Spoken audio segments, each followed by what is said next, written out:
এখানে যারা পাসপোর্ট করতে আসে তাদের সেবাটাকে নির্বিঘ্ন করার জন্য আমরা প্রতিনিয়ত নজরদারি করি এবং সেবা গ্রহীতাদের সেবা রক্ষার্থে আমরা নিয়মিত অভিযান পরিচালনা করি। তারই ধারাবাহিকতায় আজকে আমরা বিজ্ঞ ম্যাজিস্ট্রেট, র্যাব হেডকোয়ার্টার্স এবং আমরা র্যাব 2 বসিলা একটা অভিযান পরিচালনা করে আমরা কিছু লোককে আইনের আওতায় আনার নির্দেশ কার্যক্রমের ভিত্তিতে আমরা তাকে জিজ্ঞাসাবাদ করি এবং তারা বিজ্ঞ ম্যাজিস্ট্রেটদের স্বীকার করে তারা মানুষকে হয়রানি করা এবং একমাত্র স্মার্ট সিটি বসুন্ধরা আধুনিকতায় এক ধাপ এগিয়ে।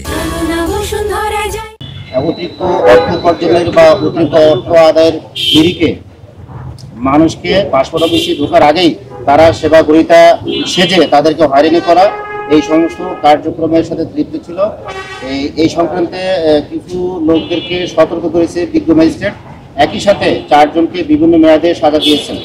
আমরা এই কার্যক্রমটা যেভাবে মানুষের সেবাটাকে নির্বিঘ্ন করার জন্য নিয়মিত পরিচালনা করে আসছি, এটা ভবিষ্যতে এই নির্বিঘ্নে এই কার্যক্রমটা পরিচালনা করব, এই জন্য যে সেবা গ্রহীতা যাতে কোনো মতেই সরকারি সেবা প্রতিষ্ঠানে সেবা গ্রহণ করতে এসে হয়রানির শিকার না হয়। যারা এই ধরনের কাজে আছেন তাদেরকে আমরা সতর্ক করছি, আপনারা সেবামুখী প্রতিষ্ঠানে কখনোই জনগণকে সেবা প্রত্যাশীদেরকে খারাপ আচরণ করা, হয়রানি করা, অতিরিক্ত অর্থ আদায়ের জন্য মানুষকে ভিতরে ঢুকতে বাধা দেওয়া, এই ধরনের কার্যক্রমে লিপ্ত হবেন না। হাসপাতালগুলোতে একই অবস্থা চলতেছে, যদি এই বিষয়ে একটু বলতেন। আপনারা জানেন যে ভ্রাম্যমাণ আদালত আমরা নিয়মিত পরিচালনা করে থাকি, যেখানে আমরা তথ্য পাই বিজ্ঞ ম্যাজিস্ট্রেটকে সাথে নিয়ে আমরা এই অভিযানটা পরিচালনা করি।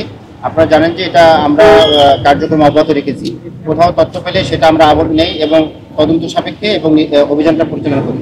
আপনারা যে তথ্যটা দিলেন, আমরা আপনাদের জ্ঞাতার্থে জানাতে চাই যে র্যাব 2 বসিলা মোহাম্মদপুর এইখান থেকে আমরা নিয়মিত অভিযান পরিচালনা করছি। হসপিটাল, ক্লিনিক এবং যারা ডায়াগনোসিস সেন্টারে প্রতারণা করে তাদের ব্যাপারেও আমাদের নজরদারি অব্যাহত আছে।